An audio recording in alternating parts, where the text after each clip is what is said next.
Hey there guys, and welcome back to Final Fantasy XIII. In the last episode we continued through the final dungeon, the Orphan's Cradle. And for those of you guys who don't know, we're near the heart or the core of Cocoon, which is the artificial planet created by the Foul Sea. Alright, so on the last episode we explored more of the final dungeon and picked up some treasures. Now I highly suggest to find all the treasures you can, because once the dungeon shifts for the final time, some of the areas that we've already explored will be cut off.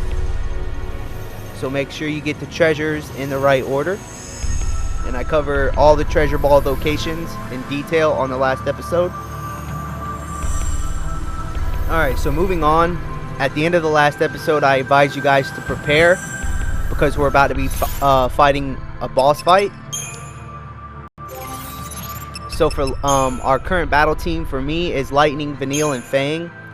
I have the Rapid Growth Paradigm, which is Synergist, Relentless Assault, Ravager, Commando, Aggression, Commando, Ravager, Commando, Combat Clinic, Medic, Sentinel, Infiltration, Saboteur, and finally Diversity, Ravager, Medic, Commando. If you want, you can change Diversity into Ravager.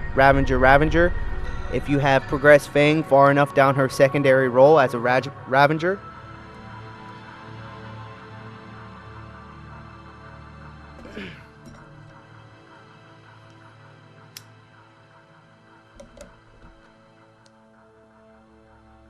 Alright, now let's quickly talk about the equipment.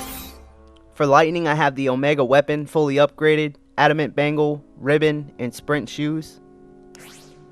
For Vanille, I have the Nirvana fully upgraded, Survivalist Catalog, Speed Sash, and Sprint Shoes. Finally, for Fang, I have the Kane's Lance fully upgraded, 2 Speed Sashes, and Sprint Shoes. If you're wondering how I got any of the accessories or weapons, you can check back on the last few episodes. I cover it all in detail. So if you have any questions about upgrading the ultimate weapons or getting the accessories that I have, you can check back. Also, there's a great spot to farm Gil, and I show 2 different strategies you can use to farm Gil, and also I show the best strategy in the game on getting CP. So if you're behind on CP and want to max out your character's secondary roles, then you can check that up as well. Alright, so once you're fully prepared, go ahead and head up to the Foul Sea Mage and examine her.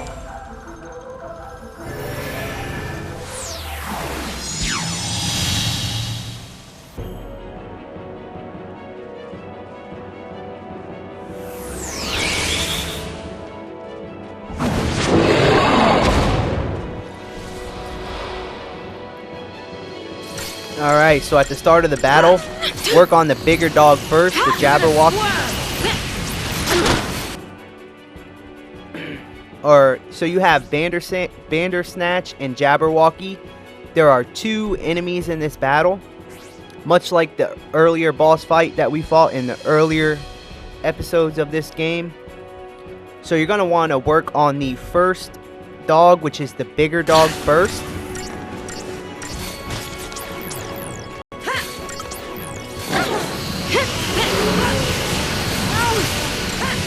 So start off with the Infiltration Paradigm and debuff both dogs. Take down the enemy. Once you've debuffed both dogs, switch over to Diversity. Don't give up.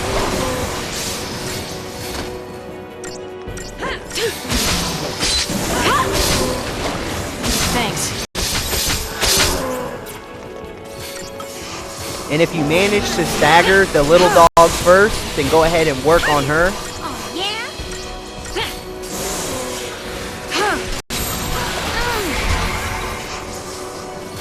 Because the little one is pretty hard to stagger.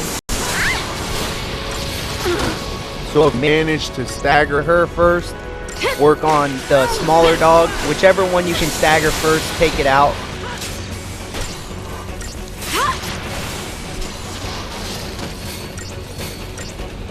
And since we already staggered the smaller dog, we're going to take her out first.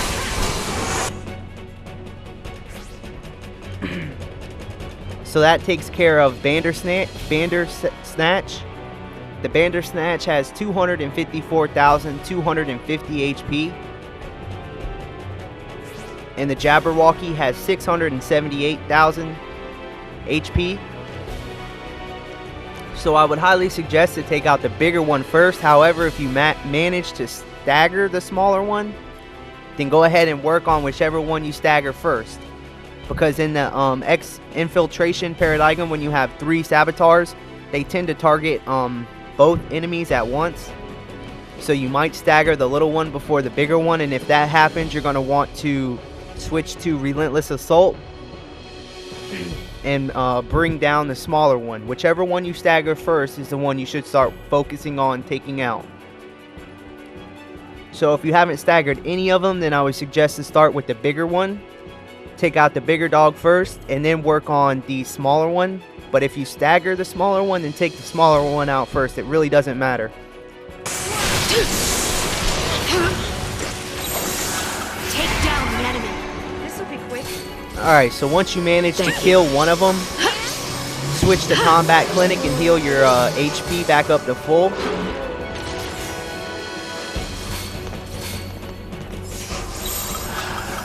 Thanks. Then switch to Relentless Assault. Make sure you at least stick D-Protect on the Jabberwocky. And then you can finish him off.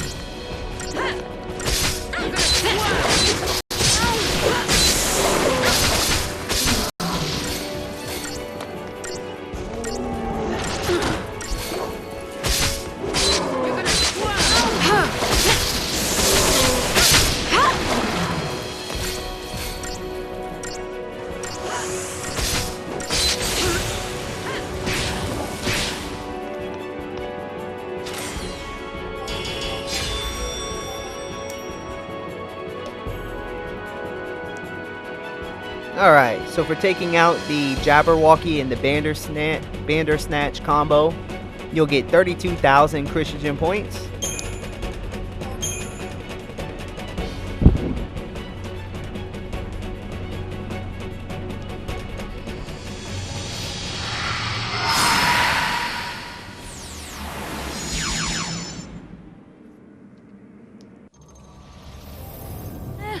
No big deal. Alright, so after you take out the bosses, you'll be back in the Tesseract section. Ahead, you'll find a save point to the left. And also, head forward for a quick scene. Where's this end? If there is one, I can't see it. I can't do this. All these Seath were people once. Like us. But that's what Bartandalis is going for. Don't you see? Make us feel guilty, lose faith. And the second we give up, it's focus time. Wait till we're broken, slip on the leash. Yeah, well, when you think about it, having all this empathy, it puts us humans at a big disadvantage. Maybe. But it's also what makes us dangerous. Bang? What's wrong? Oh, nothing. Just that time's running short. It's okay. My mind's made up this time. We'll just make Cocoon our home. Yeah. I guess we will.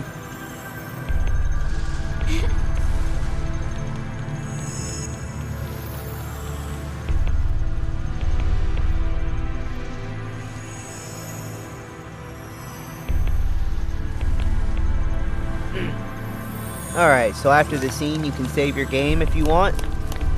And then continue down the ramp ahead. Once you reach the end, you'll get another short scene.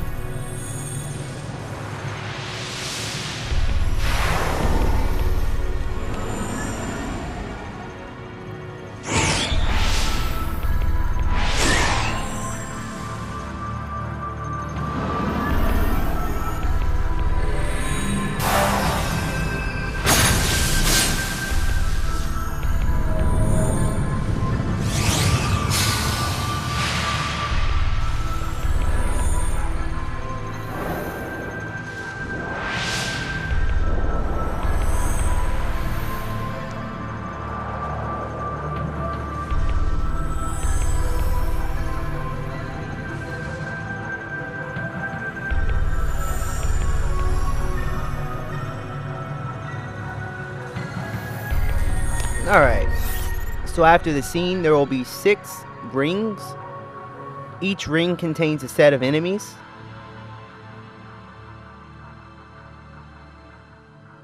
So your destination marker is directly on the other side of these rings. Now, instead of proceeding straight to the destination marker, we're going to go ahead and get some accessories. And also get some missable enemy intel. So if you're going for all enemy intel, make sure you're very careful.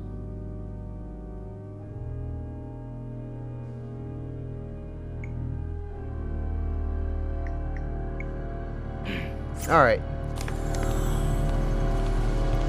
So start off on the first ring. Go ahead and walk around. And on the other side, you'll find a immortal enemy. This is the first guy we're going to take out. Go ahead and debuff him.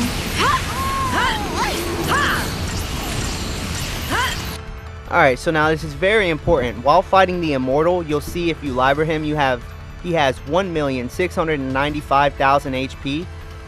Now, if you're going for all enemy intel in the game, you need to wait for him to use his Forge Blade move. And then he will summon his Centaurian Blade. So this is your only chance to get it. Again, if you're going for all enemy intel, make sure that you wait for the immortal to forge his blade. He uses the Forge Blade move, and then he will summon a Centaurian Blade to fight at his side. Make sure you libra the Forge Blade, or make sure you libra the Centaurian Blade that he summons with his move Forge Blade. This is your only chance.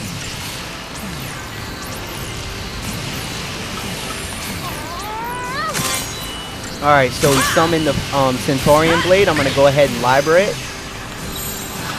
Let's go! Quickly debuff it and then switch to Relentless Assault. And take out the Centaurian Blade first. So again, make sure you libra this Centaurian Blade, because this is your only chance to get it. And if you don't get it now, you're going to miss it. So if you're going for all enemy intel, make sure you libra the Centaurian Blade. Alright, after you take out the Centaurian Blade and libra it, go ahead and switch over to Relentless Assault and take out the immortal one. I don't know if you guys seen it, but the random instant chain ability really kicked in right there. Random instant chain just saved our asses. Well, it didn't really save our asses, but it immediately staggered the immortal, allowing us a quick victory. This is just one time that the random instant chain has instantly staggered a tough enemy. Again, make sure you libra the Centaurian Blade if you're going for all enemy intel. So for beating the battle, you get 5,600 Christian points. Alright, so after you take out the immortal one, he was guarding a teleporter. So if you head behind it, you can choose to warp through this teleporter to the upper level. Choose yes.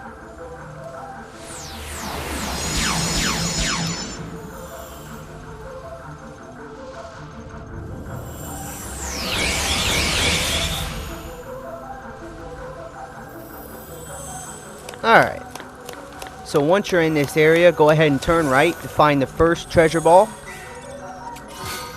This contains an adamant bangle, HP plus 800, an excellent accessory when you upgrade it. Since we already have one fully upgraded, I'll quickly show you. Fully upgrading the adamant bangle will go from 800 HP to 1500 HP. So it'll increase your maximum HP by 1500 when you fully upgrade it. Then head to the left to find another treasure ball. And this one contains a wording glyph, a very excellent accessory. What this does is it increases magic by 150. And if you fully upgrade it, it will increase your magic by 300. So another excellent accessory. Again, if you missed the portal, it's right behind the immortal enemy. After you defeat it, you can warp through the portal and you'll be at this area where you can collect the 2 treasure balls. One contains an adamant bangle and the other contains a warding glyph. Two very excellent accessories. Alright, so once you've got the 2 treasure balls in this area, go ahead and head to the back and you'll find another warp gate. Choose the warp to the lower level.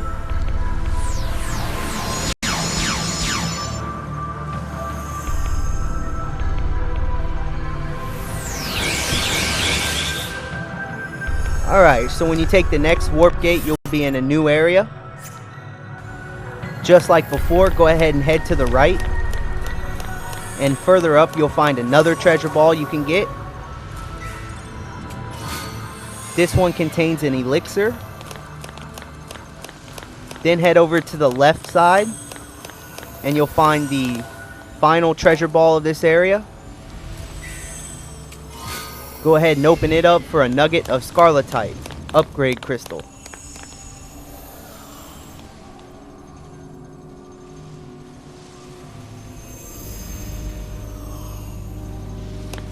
Alright, so after you've got all the treasures, that's all the treasures we can get in this area, by the way. Go ahead and take the final warp gate to warp back to your original location.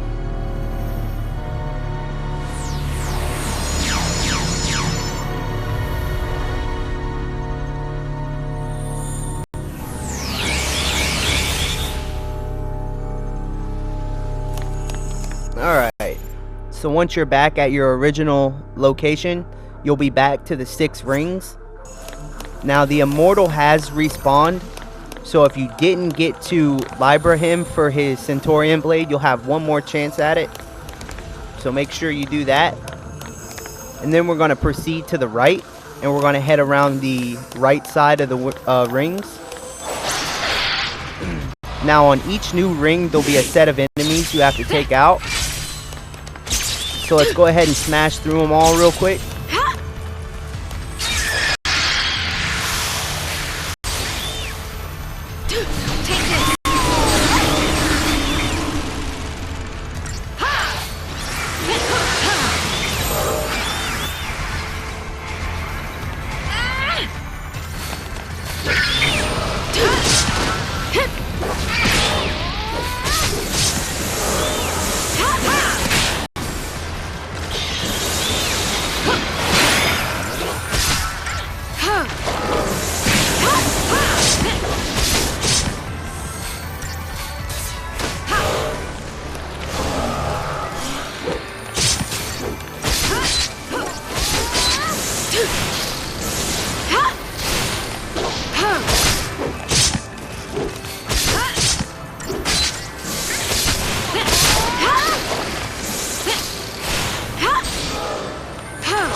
Alright, so after taking care of the first group of enemies on the right side ring, now you don't need to worry about exploring any of these rings for treasure because we already got all the treasures back in the teleporter. So let's go ahead and move on to the third ring on the right.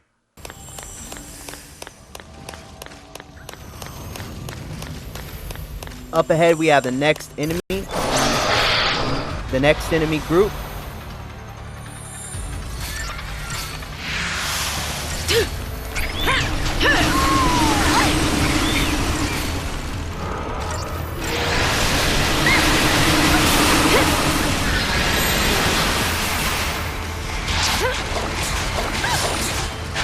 On your knees!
Alright, so after taking care of the second set of enemies, go ahead and jump to the final ring.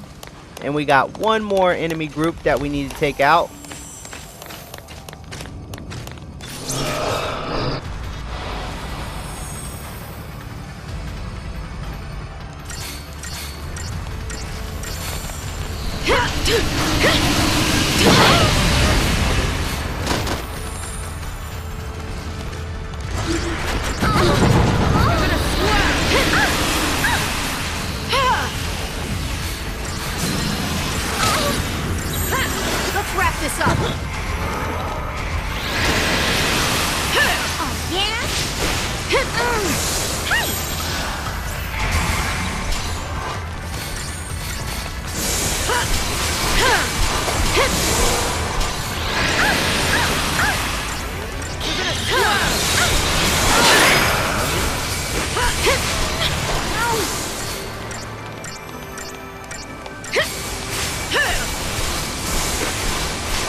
Alright, so after taking care of the final enemy group, if you want, you can head over to the left and jump back on the left side rings and take care of the enemies for the extra CP. If not, go ahead and continue forward and head up the slope.